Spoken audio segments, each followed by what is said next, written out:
السلام عليكم البنات، كنتمنى انكم تكونوا بخير على خير. كنتمنى ان هذا الفيديو يلقاكم في الاحسن الاحوال ديالكم. الفيديو ديال اليوم غادي نبداو ان شاء الله التحضيرات الرمضانيه المسبقه. واختاريت ان اليوم شاركت معكم اليوم الفيديو اللي غادي نوجدوا فيه كونسونطري ولا المركز ديال العصير الحامض والليمون اللي كنحتاجوه بزاف في المائده الرمضانيه ضروري. ما اننا كيكون عندنا واحد النوع من العصير في المائده كل نهار يعني. وبما ان رمضان في هذه الاعوام الاخيره ولا كيجي في الحال سخون، يعني في الصيف دابا في الربيع، كنفضلوا هاد العصائر اللي كتكون منعشه وكتكون خفيفه على المعده، راكم عارفين. المهم غادي نحتاج في هاد المركز. غنحتاج هنايا عندي كيلو ديال الحامض او الحامض الليمون اللي غادي ناخذ القشره ديالو فقط، وما غاديش نوصل للقشره البيضاء، يعني غنحك غير هاد القشره الصفراء. وعندي هنايا كيلو ديال الليمون البرتقال اللي كذلك غادي نحك ليه هاد القشره الليمونيه وما غاديش نوصل للبيضه. غندوز نقشر هادشي نحكم في الحكاكه ونرجع معكم.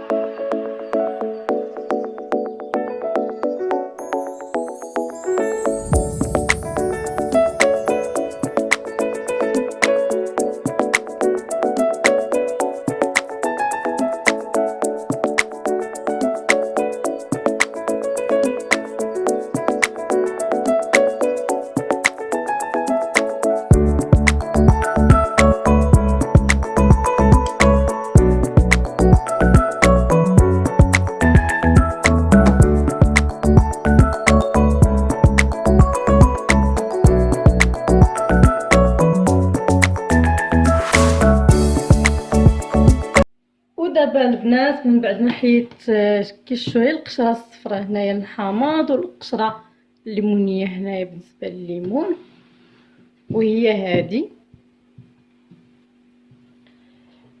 في كل كيلو مثلا ديال الليمون غادي نديرو زلافه ديال السنيده ما يعادل 250 غرام اي ربعه. كنشدو هذيك القشره اللي حكيناها، كنزيدو عليها الربعه كامله ديال السنيده وكنخلطوها وكنخليوها تطلق فيها. نديرها كامله كنخليوها نطلق فيها. هنايا عاوتاني بالنسبه الحامض حتى هو غنزيد عليه رابعه السنيده كامله، غنخلطها فيها نخلطها معها حتى تجانس كلها تطلق ليا فيها واحد شويه. الا كان عندكم الوقت ويعني ما كنتوش زربانين به، تقدروا ديروها هكا في طويصه وتخليوها، فهمتي، ديروها اما في الصباح وتخليوها حتى العشيه وتصايبوها. كذلك انا غادي نخلطهم كل وحده بوحدها، نخلطها معها. من بعد غادي ندوز نعصر هاد الليمون والحامض، نقسمو على جوج ونعصرو في الصافي.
هنايا من بعد ما عصرت الحامض دابا غادي نزيد عليه هذاك القشور الحامض اللي خلطت مع السنيده، وغادي نبقى نحركو مزيان مزيان كل 10 دقائق هكاك ربع ساعه، نبقى نحركو حتى تذوب ليا ديك السنيده.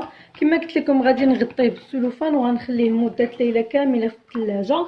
عاد من بعد غنديرو في شي طويصه اللي تكون خاصه هكا بالفريغو، غادي نديرها فيه ونديرها في نخليها هكاك في المجمد حتى وكان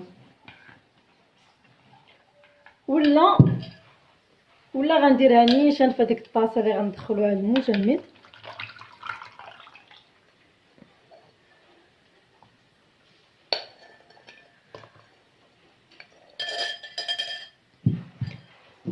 غندير درتها من بعد ما خلطته درتو مع السنيده، درتو هنايا في هاد الطاسه اللي غادي نديرها في الثلاجه، نغطيها ونخليها في الثلاجه لمده ديال 24 ساعه حتى كتذوب هذيك السنيده كامله. من بعد كنديروها في المجمد. خليكم معايا كدوز تقريبا ديك 48 ساعه كيكون واجد باش اننا نقدروا نستعملوه. وغنجيب دابا الليمون وغنديرو نفس الشيء عاوتاني.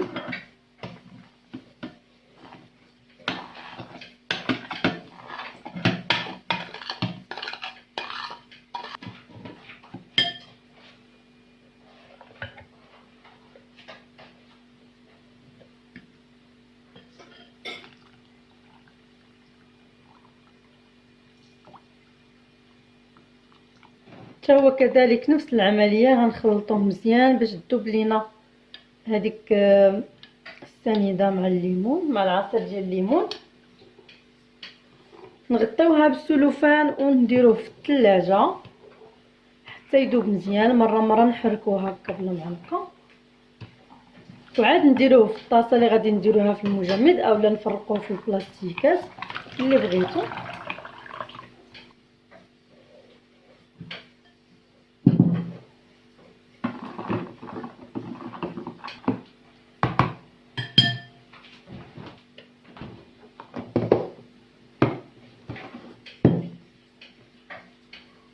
وبهكا البنات ملي كدوز 48 ساعه على المركز ديال السيترون المركز ديال الليمون كيكون بحال هذا الشكل هذا، ما كيجمدش البنات، ما كيجمدش نهائيا الا واحد شويه. وهذا هو الكونسونطري ديال البرتقال او الليمون كيكون على هذا الشكل هذا.